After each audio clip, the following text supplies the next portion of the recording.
The worst government contracting strategy I've ever heard of is something called middleman.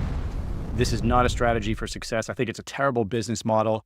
In this video, I'm going to tell you where middleman can work, why, for the most part, you just want to avoid it. Honestly, even where it does work, I would still avoid it, and what can work. So we're going to talk a little bit about what can generate income for you, for your business right now, immediately, versus this middleman strategy, if you even want to call it that. Hey, my name is Rick Howard. I'm a former government procurement officer. I managed over $82 billion in contracts for the U.S. Air Force before retiring in 2019, then started GovClose, my consulting business, more of a white glove agency where we help businesses sell to the government, and more recently, our training program. And our training program is focused on training essentially an army of sales executives for public sector sales. It's an extremely lucrative profession. It's also an extremely lucrative consulting profession. So consultants that help companies sell to the government. Now, there's a lot of specifics about that. We will get into all of it today.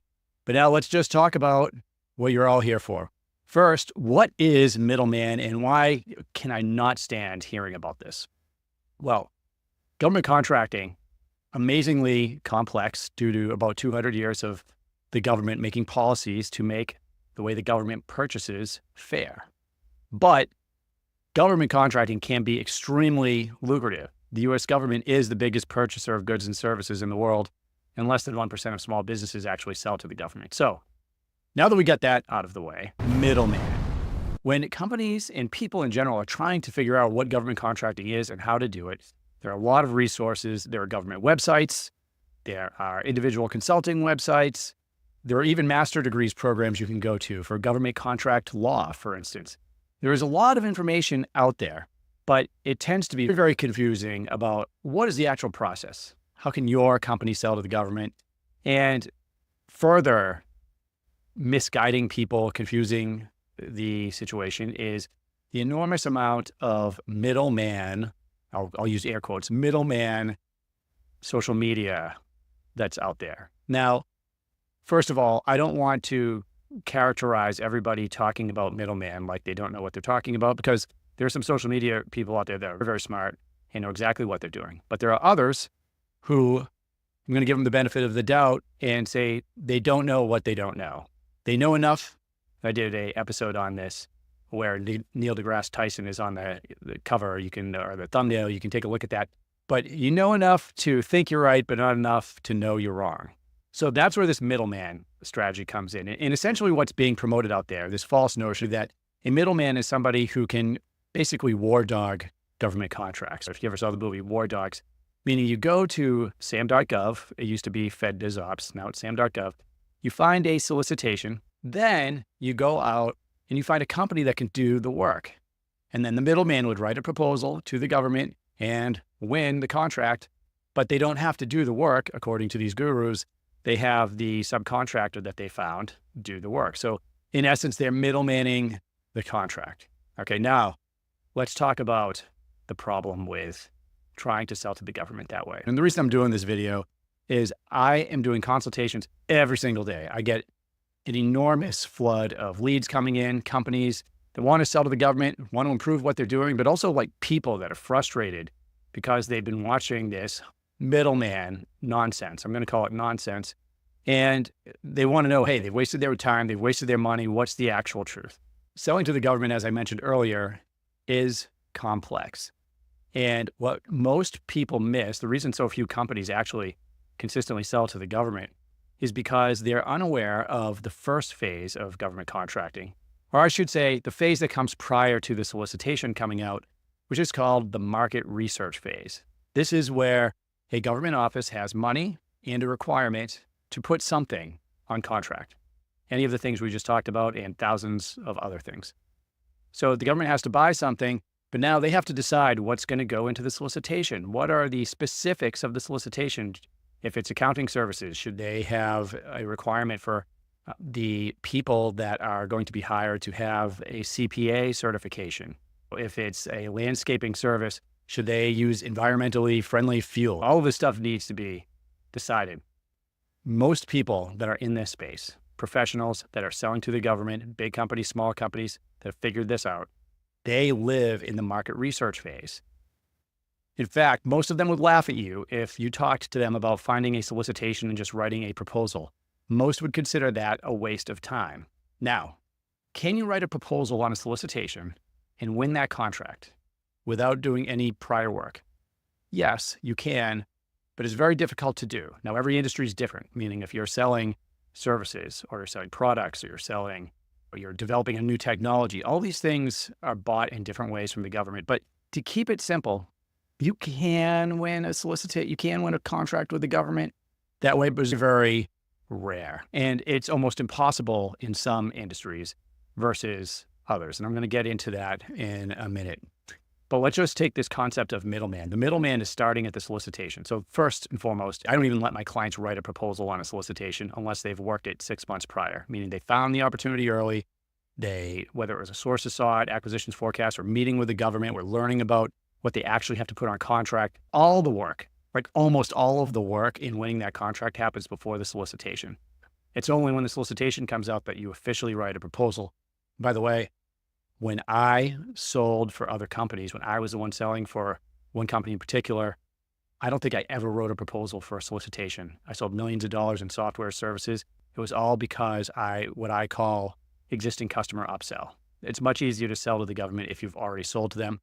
We'll cover that in another episode, but just know this, the government buys things in a lot of different ways. They can compete, meaning a solicitation comes out that everyone can bid on. You have a competed action. The government can give sole source contracts. The government has large government-wide contracts, GWACs. They have GSA schedules, some of them use. So there's a lot of different ways the government can buy, but you need to learn how the government buys what you sell. Now, this middleman strategy that finds the solicitation when it comes out, they're already behind the power curve because most of the people that know what they're doing have already been engaging with the government prior. In fact, one of the biggest complaints, and you may fall into this category, I put this in the conspiracy theorist category, but I can see how some companies come to this conclusion is they see a solicitation come out and it looks like it was written for their competitor, all right? And then they write a proposal and they don't win. And then they see that their competitor won. And then maybe they go through this 3, 4, 5, 6, 10 times. They don't win a single thing. They can see their competitors, though, keep winning. And it looks like these contracts are written for them. So it's all rigged, right? It's all rigged. The government's corrupt. I'm never going to win. Well, it's not rigged. What you don't understand is that the market research phase happens before the solicitation comes out.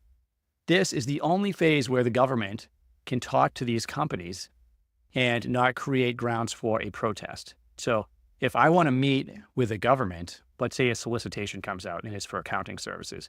If I want to meet with the government and ask them questions, talk about what my firm does, well, they are most likely not going to meet with me and only answer questions if they put it out in public where everybody can see it. Because once that solicitation comes out, it could be seen as favoritism if they're talking to different companies. But before the solicitation comes out, it's almost incumbent upon the government office to talk to these businesses. So when I was putting companies on contract for the government, before the solicitation comes out, you want those companies to talk to the government. I would need to talk to, because I'm not an accountant, right? I'm a program manager. I know how to put things on contract for the government. I'm retired now, so I'm not doing that anymore. But I would need to talk to the experts, and those are the companies that actually do the work. So I would have to talk to them. And sometimes I'd put out a sources sought and they would reply and then we could take that information. But the savvy companies were making appointments with the office to come in and give presentations. This is why sometimes it looks like a solicitation is written, meaning an RFP, a request for proposal, a request for quote. Sometimes it looks like it's written for your competitor because your competitor found out about the opportunity 6 months earlier. Maybe they responded to an RFI or a sources sought. They scheduled a meeting with the office. They gave their presentations. They're helping the government. They're telling them, look, if you put the solicitation out, we find, because we've done a lot of this work in the past, that you should have these requirements in here, that you should have a CPA certification, that this should be classified or unclassified. It should be on this network, that it takes this many people to do the job. When a company is suggesting these details, they are potentially eliminating the competition. So if I'm a landscaping company and I suggest during the market research phase to the government that they should put an environmentally friendly fuel requirement into the contract, or that special machines need to be used. Maybe I have this really expensive eco-friendly landscaping machine that I'm using. Well, if I get that written into the solicitation, any landscaping company now that is going to write a proposal when the solicitation comes up, they're all eliminated unless they have that environmentally friendly machine that I was talking about. So this is just a made up example of how you can have the government insert things into the solicitation if the government thinks it's in the government's best interest, and that can help narrow the playing field. It can help eliminate some of your competition. This is also where the government figures out whether to put contracts or set contracts. This is also where the government figures out if they should set a contract aside for a woman-owned small business or a SDVOSB or an 8A. These are all certifications you can get, and the government is required to set a certain amount of contracts aside for small businesses, for woman-owned small businesses, 8A, HubZone, SDVOSB. Those standards are set by the SBA. I've done other videos on that. You could check it out. But my point is the government needs a place in time to be able to figure out if enough companies can actually compete to be able to set it aside for small business. Does it make sense? Or do they have to make it available to the primes and the big defense contractors, big government contractors? This all takes place in the market research phase. And I'm going into detail here because it is so important that you understand that this exists. This is where you make your money. This is where you could sell to the government where there may not even be a competition. This is where you could find out if you should not even compete because it's a waste of your time and there's already an incumbent and the government's happy with them. You have to do your homework. There's a lot of work that goes into government contracting. So government contracting is not easy. It is hard. It takes a long time, 6 to 18 months to win a contract with the government and to actually start getting paid. Okay, and it can take longer than that. Can it be faster? Yes, there's always rare examples. Why is the middleman strategy BS? For one, it totally disregards the most essential phase of government contracting for you, the business owner, or you, the salesperson, which is the market research phase. Two, there's no such thing as a middleman in government contracting. It doesn't exist. The language does not exist. You're either a prime or you are a subcontractor. So the first problem with middleman is that the odds of you winning contracts is so low that you would have to generate an enormous amount of proposals on solicitations coming out to even have a shot at winning some of these. That's one. But number two, you're not a middleman. You're a prime contractor, which means you watching this are responsible to the government for it, whatever they put you on contract for. So if you do manage to middleman a contract this way, it's not just set it and forget it. If you win a $100,000 landscaping contract and you get a landscaping subcontractor to do the work, I just want to go through what this could look like for you. First of all, you would probably have to write 20 to 50 proposals on solicitations coming out just to have a shot at winning one. But let's just say you go through all of that work, which is a lot of work. You go through all of that work and you win one. And let's say it's a $100,000 landscaping contract. First, now you are responsible to the government to actually make those landscaping services happen. So let's say it's a year-long contract. Well, now you need to make sure that the subcontractor that you're hiring actually shows up and does the work. And guess who they're calling when they don't? You. So you got a tremendous, this is not like you're just going to be sitting back, not doing anything. You are going to have to talk to the government, make sure that they're happy. You're going to be the one they complain to. You're going to make sure that sub does the work. And if they don't do the work, it's on you, not them. Now you got to go find somebody else to do the work. What if you bid too low? You could be losing money. And if you bid too low, guess who's the one that's going to have to pay the price? That's you. You got to make a profit on this. Now, here, let's talk about profit. You don't make $100,000. If you win a $100,000 contract and you are paying a subcontractor to do the work, how much of that do you actually think is profit in your pocket? Maybe 10 grand if you're lucky. So maybe 10 grand if you're lucky for the year. Is it really worth, you got to ask yourself, is it worth $10,000 for you to be on the hook to the government for a year, making sure this landscaping company is actually doing the work, which could be a huge pain, and you don't get paid right away? You have to invoice the government. So you might have to pay that landscaper out of pocket and then collect from the government. That could take 30, 60 days, really easy, every time you bill the government. So is that worth $10,000 to you. Now, I can tell you, for me, that is not worth $10,000. In fact, you couldn't pay me $500,000 for that nonsense to go on. Seriously, like if it was $500,000, even if $100,000 was profit, I still wouldn't do it. Like, that is a huge pain in the butt. I don't want anything to do with that. So what we just talked about, writing 20 to 50 proposals on a solicitation, having to go out and find subcontractors that could do the work. Then you, because you're the prime, you're not a middleman. Middleman doesn't exist. Now you are on contract with the government. You have to make sure everything happens, make sure the government's happy, which can be difficult. And you got to make sure the landscaping company's doing their work, which also can be difficult. And you've got to pay them out of pocket, most likely, and invoice the government. And you have to adhere to all the government's policies and procedures for that one contract. You've spent so much time trying to win this contract, which you probably wouldn't have won anyway. Let's be frank, because this strategy is pretty bad. But even for those that can make it work, I hate this as a business model. It is a terrible business model. Like, why put yourself through that? So what I'm trying to do is prevent you from making a big mistake. Where is middleman? Where can this actually make sense? This makes sense for government opportunities that don't spend much time or that don't utilize the market research phase so much. And what I mean by that is mainly commodities, low dollar commodities. And I got a thumbs up. That should be a thumbs down, because yeah, there we go. Because I don't like low dollar commodities. I don't want to sell toilet paper, but you might. And some companies make a lot of money doing that. So if you want to, by the way, you're still not a middleman. If you're selling toilet paper, if you're selling padlocks, if you're selling, you pick the item, the low cost item to the shaving cream. What you actually are is a reseller. And resellers are a real thing. How do you do that? Well, you may be in a position where you just have to write a lot of proposals on solicitations, but those come down usually to price. Okay, so in order to make that work, it's still not set it and forget it. The GovClose certification is generating tremendous results. So 27 years old, you've never worked in government contracting, you've never worked as a consultant, and you just closed your first deal, is that correct? That's fair. And I've got a couple small projects on the side as well. So definitely probably my best investment I've made all year. It would be my second post on how a cold call landed a 9-figure government contract. My name's Gavin Tice. So my name is Ethan Mart. When I was able to enroll into the GovClose program, it just exceeded all my expectations and really has provided a lot of valuable learnings and insights that I would not have found on my own.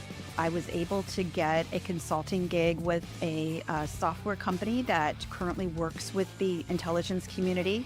Hi, I'm Deb Diller Harris. If you want to learn how to sell to the government, if you want to learn how to start your own consulting business, if you want to learn the skills that you need to go land a 6-figure plus account executive job with big companies selling to the government, the certification program is for you. Head on over to govclose.com. Check out our certification program. Talk to the team. You won't regret it. You need to negotiate a price with the actual manufacturer of these items, and usually they'll give you a discount if you're serious, you have government contracts, etc. But the only way to be really competitive and squeeze a little bit of profit into something like this is by negotiating with these manufacturers, having agreements in place. These are legitimate businesses, okay? So I don't want to, and by the way, I also occasionally get a message from someone who's actually a reseller and uses a method like this and does really well. So I will say there's a small place for this. Look, I'm biased. I don't like selling products. I don't want to sell products. I think that the margins are way too low, and the ass pain. And here's the thing. It is a pain in the ass to sell to the government. That's why it can be so lucrative, is because all of the hoops you have to jump through, all the paperwork, understanding the process, the time it takes, some of the longest timelines selling to the government. This is a tough business. So why am I in it? And why do I have this channel? Because I think if you have a solid business already, you are already selling commercially, meaning you don't have to depend on the government for your revenue stream. This is true for most businesses, not all of them, but if you have a amazing service. Let's say, go back to landscaping, right? You have an amazing landscaping service and you're doing $200,000, $300,000, $400,000 a year, $1 million a year in revenue. That's coming in. You have customers. You can prove to the government that you know how to do the work. You have revenue coming in. So you can actually put a sales guy part-time on a government pipeline, and you can take the 6 to 12 months, 18 months to start winning some of these contracts. Now, what you're introducing, this B2G revenue, now you could be introducing, I use the example, I think, of a 1-year contract in the beginning, but often you'll see 2, 3-year contracts. You'll see contracts with option years. So if you have multi-year contracts with the government for providing, say, a service, this can add a lot of stability to your company, a lot of revenue to your company that you didn't have before. And as long as you have the team, you have the proven track record, now you can make something like this work and you can scale it and you can turn a small business into a large business. Okay, so there's absolutely a place for selling to the government. But as a general rule, what I recommend is that you are approaching it as either a prime or a subcontractor. You have a business first. You're not creating a business. You're not creating a middleman business, because the government's not stupid. And I want to be clear. I'm giving a lot of my own personal opinions as well, but I've been in this business for a long time. I've been in it as a consultant. I've been in it as a account executive for a big software company. And I think most importantly, I was a procurement officer and spent 20 years in the Air Force and have a very intimate knowledge of what this process looks like on all sides. On the government side, on the sales side, on the consulting side. I'm telling you, this is something you approach as a successful business owner already. You can be a small business and make great strides with the government. Make sure you have revenue coming in before you attempt this. That's my recommendation to the business owners out there. Now, if you want to start a business, or if you've been thinking about this middleman strategy and now you're like, oh, Rick just blew up my middleman dreams. I'm not going to be a middleman government guy anymore. Look, first of all, I'm not here to smash your dreams. I'm here to save you a lot of time and money. Okay. That is a hard road. And what I recommend you do is either take advantage of the second half of my business. So the first half is consulting. The other side is training. But I can tell you right now that when I started getting, this is just a personal story, right? So I was working, 2019, end of 2019, started my business. COVID hit, working with businesses, helping them sell to the government. I was only working with companies and helping them sell to the government. It was really great. We were showing a lot of great results. Now, one of the things we did is we started a podcast. And my assistant, and by the way, anyone with a business, starting a business, once you can afford an assistant, a virtual assistant, highly recommend you do. Like, it's absolutely like the best thing that I pay for. But my assistant started taking my podcast and posting it on YouTube. And I didn't think much of it. We never got many views, even by, even today, I mean, by most people's standards, we have a very small YouTube channel. But as the channel started growing in popularity, what I started getting were a lot of people interested in starting a government contracting business that didn't have a business. So this was a new demographic. This was veterans, people retiring from the military that wanted to start a government contracting business because they saw these middleman videos, or people that wanted a career change and they were going to start a government contracting business, or they just wanted to do something different. They wanted to start a business. They wanted to work as a consultant. They wanted to do something. And for those people, what I told them is, look, I can't in good faith tell you that you could start a government contracting business and have revenue coming in if you don't have a business already, right? If somebody came to me on the government side and said, hey, I'm a middleman. I own a government contracting business and I'll just match your landscaping solicitation with a landscaping company, and I'll match your accounting thing with an accounting company. I would laugh you out of the office. In fact, you'd never make it into my office because you don't have a business. Like, it's hard enough to sell to the government if you have a business and past performance, because winning your first contract is one of the hardest things you could do in the government, because you need your past performance helps you win more contracts. It's a catch-22 of government contracting. And I think we're going to do an episode just on that. But not having any credibility for selling to the government it makes things incredibly difficult for you, right? Now, but what you can do, right, And by the way, this still goes for, let's say you worked for another company as a program manager for 20 years. Well, hey, I worked for this company for 20 years as a program manager. I'm going to start a company that sells program management services to the government. Eventually, you might win something, but it's going to be extremely difficult and an uphill battle because you didn't own the company providing those program management services. There's a big difference between being a program manager for, or doing anything for another company and you actually owning the business and the buck stopping with you. I want to see a company that has successfully done whatever it is I need them to. I want to absolutely, at a minimum, ensure they've done it commercially successfully multiple times. And then we can look at the government side. Like, okay, is this their first time? Can I take a chance on this company? But what do I do with all these people that have been coming to me? Well, what I tell them is, look, I can teach you the government contracting process, the actual process, and some of which we've discussed here. And I can show you how to do the following things with it and generate immediate results. One, I can teach you how to start a consulting business. So the people going through our courses are generating crazy results. And by the way, I shouldn't even call it a course. I have a certification program. So this is how our certification program came about. You don't have to go through that. I'm just telling you what we do, what we train people to do. But you can just use what I'm telling you and start your own consulting business. Potentially, the other option is you could learn the government contracting process and work as a sales executive or an account executive for a big company or medium-sized company that's already selling to the government. Those are wickedly lucrative positions. You just have to find the right ones. But let me just walk you through the process, right? So you're thinking government contracting, maybe you've been watching some videos. Now, what you would do if you were in our certification program is you'd go through our on-demand training, which shows you the process. This is how you sell to the government. This is how you identify the exact office that buys. So for whatever industry, right? Because if you're a consultant, you have to be able to help anyone. So whether it's a software company or a drone manufacturer or an accounting company or somebody selling documentary film services, you need to be able to see, does the government buy this? In all of its public, does the government buy it? Which office in the government actually buys it? How do they buy it?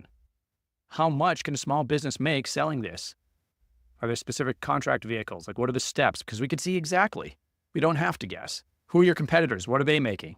Is there a niche here? We can also see competition. How competitive is it? Are they getting 140 proposals per solicitation? Or are they getting 2? And often with a simple adjustment, we can focus on the niche where the government's only getting 2 or 3 offers in or none. So we can be very focused. And the consultants or the people going through our program that eventually become consultants need to be able to understand that data. So you go through, you learn how to look at that data, how to form a sales plan, which you can also sell to companies.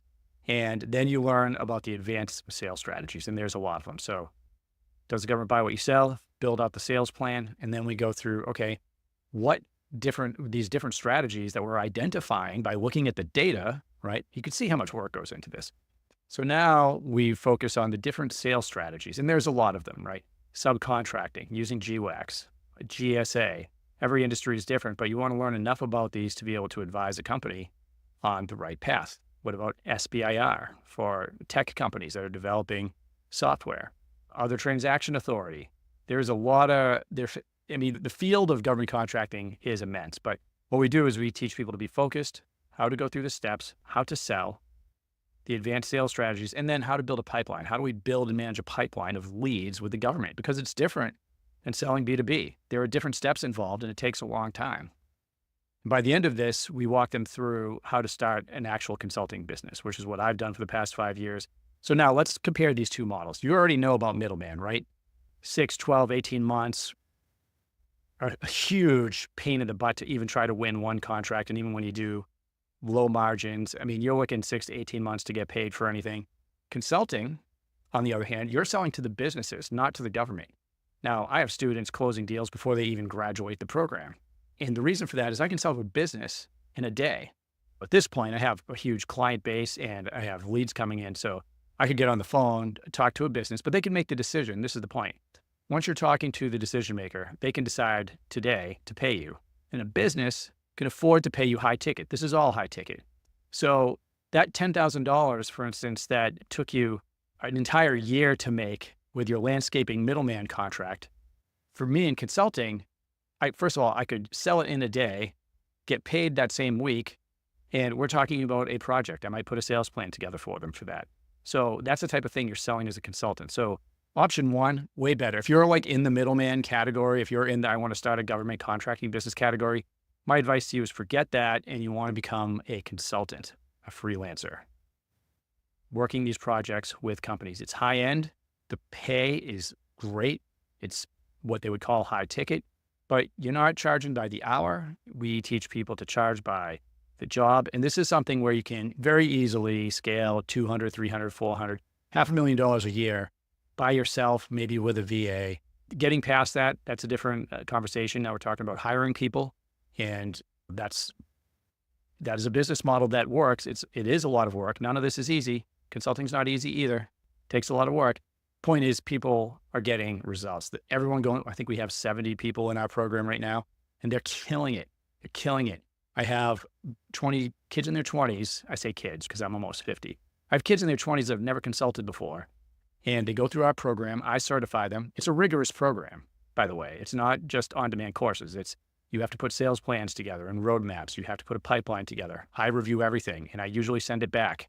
So if you are thinking about our certification program, just know that not for the faint of heart, but it's generating results. And the people that follow the steps get those results. Same individual, by the way, just got hired for a big company as their government contract sales executive. So they're getting these jobs in companies. They're closing deals. I'm working with them on deals, right? As people are getting certified. Now we're producing, I should say we're filling a hole in the market. Most people, and you're probably watching this because you don't quite understand it, most people just don't understand how to sell to the government. Some of the biggest companies just can't crack the nut. They can't figure it out because there's no real training out there. You don't, and by the way, I don't want, if you happen to be one of these guys or gals on YouTube or one of the social media channels and you're putting out content, I don't want, or maybe you love listening to those people. I don't want you to take this as a criticism of any particular individuals out there. Like I said, you have some really great people that are teaching, but you also have some individuals that maybe they won a contract or two, and now they're, putting themselves out there as an expert in government contracting. And this is not something you can become an expert in. This is something that takes years and years. I've been doing this for so long, and I would still tell you, I know wave tops and really deep in certain areas, but I know where to go to answer questions. And I know enough to know that I don't have all the answers. So for everything that I say, I'm sure we could pull up an example of someone that was successful, but I want you to understand how hard it's going to be for doing something like middleman or reselling or trying to sell to the government, especially if you don't have a business, versus something like consulting and freelancing. If you have the expertise and you can truly help someone, you can generate revenue very quickly and start scaling that up. And part of that is developing a niche, something you like to do, proposal writing, going after SBIRs, working with the GSA schedule. There's so many different places that you can work on. And the competition is going to be low because most people just don't understand it. And the amount you can charge is high because what you're doing directly correlates to companies making a lot of money. Like, this is the formula for selling. Like, how do I know if I'm going to have a business that makes money? If it's a service business, or even if it's a software or something, if you're selling something to a company and it helps them to make money directly, then that is something you can without a doubt charge for.